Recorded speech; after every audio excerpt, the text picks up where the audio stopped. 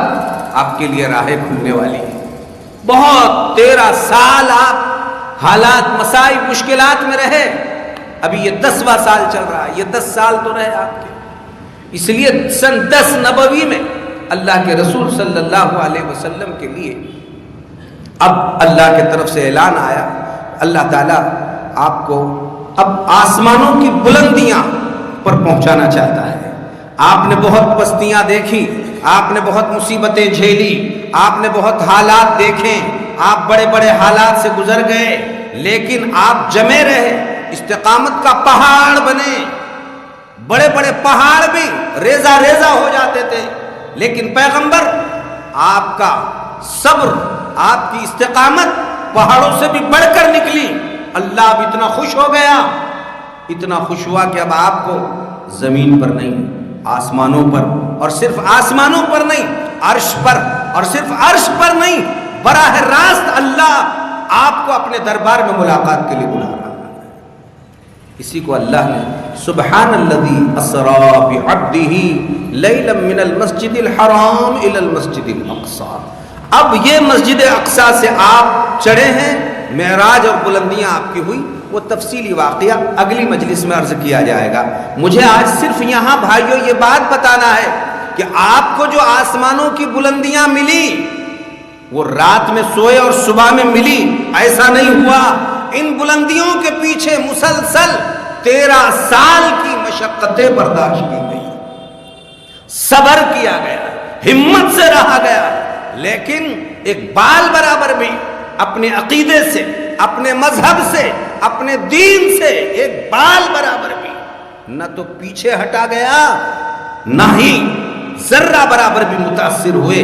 اور یقین کامل اللہ کے ذات پر رہا کہ جس اللہ نے مجھے پیدا کیا، جس اللہ نے نبی بنایا، جس اللہ نے ایمان کو دوسروں تک پہنچانے کا موقع دیا، وہ اللہ کبھی بھی بے یار و مددگار نہیں چھوڑنے والا ہے۔ یہ یقین آپ کو، مجھے، مردوں کو، عورتوں کو، جوانوں کو، بوڑھوں کو، اور مصیبتوں میں پھنسنے والوں کو، جیلوں میں جانے والوں کو، عورتوں کے پیٹوں سے بچوں کو کھینچ کر نکالے جانے والوں کو، اور جہاں جو مسلمان نظر آئے ان کے ساتھ جو کچھ آج ہو رہا ہے، ان سب کو یہ پیغام دیا جا رہا ہے، تمہارے آج اس مصیبتوں کے پیچھے اللہ تبارک و تعالیٰ نے ہر مسلمان کی ایک معراج چھپا کے رکھی ہوئی ہے، جو عنقریب تم سب کو ملنے والی ہے انشاءاللہ۔ ہم مایوس نہیں ہیں کسی حالات میں، کبھی مایوس نہیں ہیں، نہ ماضی میں کبھی ہوئے، نہ اب ہے، نہ قیامت تک ہم کبھی مایوس ہونے والے ہیں، اس لیے کہ تمہارے پاس تخت و تاج، عہدے اور کرسیاں ہیں، تمہارے پاس سب کچھ ہے، ہمارے پاس ہم نہتے ہیں، لیکن ہمارے پاس بولو ہمارا اللہ ہے، اللہ ہے، اللہ ہے، اللہ کے وعدے ہیں، پیغمبر رسول اللہ صلی اللہ علیہ وسلم کی سیرت طیبہ ہے، لہذا ہمیں زندگی کے کسی موڑ پر بولو بھائیو مایوس ہونے کی ضرورت بالکل نہیں ہے، بالکل نہیں ہے، مایوس کہیں نہیں ہونا ہے بھائیو، اس لیے کہ ہمارا اللہ، حالات بہت بڑے ہیں، حالات بہت ہے حالات، لیکن ہمارا ایمان ہے، ہمارے حالات سے بولو ہمارا اللہ بہت بڑا ہے، بولو بھائی حالات سے ہمارا اللہ بہت بڑا، اللہ بہت بڑا ہے، اللہ کی قدرت بہت بڑی ہے، اللہ کی طاقت بہت بڑی ہے۔ جب اللہ تبارک و تعالی اپنی قدرت کے مظاہرے فرمائیں گے تو بھائیو اللہ کی قدرت کے سامنے یہ سارے حالات ایسے بے حقیقت ہوں گے ہبا منصورا، بلکہ آپ یوں کہیے جیسے واٹل چلتی ہے تو دھول اور مٹی گرد و غبار اڑ جاتے ہیں، اللہ یہ سارا گرد و غبار اڑا کر کدھر پھینک دیں گے پتہ بھی نہیں چلنے والا۔ لیکن صبر، تحمل، ہمت، خدا کی طرف رجوع، توجہ اللہ، انابت، اللہ سے مانگنا، تڑپنا، کڑھنا، بے نمازی ہے تو نمازی بننا، بدکار ہے تو دیندار بننا، اور بے دین ہے تو دینداری پر آنا، یہ امت مسلمہ کا شیوا ہے۔ ہم حالات کے روں میں بہنے والے نہیں، ایسے خش و خاک نہیں ہیں کہ ہم جو حالات بہ رہے ہیں اس میں بہ کے چلے جائے۔ ارے ہم تو وہ پہاڑ ہیں کہ بڑے بڑے دریاؤں میں ایسے حالات کے موجے، پانی کے موجے آتی ہے اور وہ لاٹ پہاڑ کو ٹکرا کر خود راستہ بدل کے چلے جاتی ہے، پہاڑ اپنی جگہ سے ٹس سے مس نہیں ہوتا ہے۔ یہی شان ایک میرے نوجوان مسلمان مرد اور عورت کی زندگی کے ہر موڑ پر،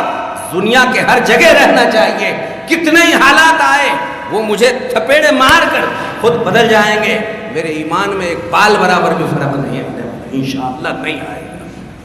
ہم وہ استقامت والے ہیں، ہم اپنے ایمان کی قوت طاقت لے کر چلنے والے ہیں۔ ہم کبھی اپنے پروردگار سے نہ مایوس ہوئے، نہ ہے، نہ آئندہ کبھی ہوں گے، بشرطے کہ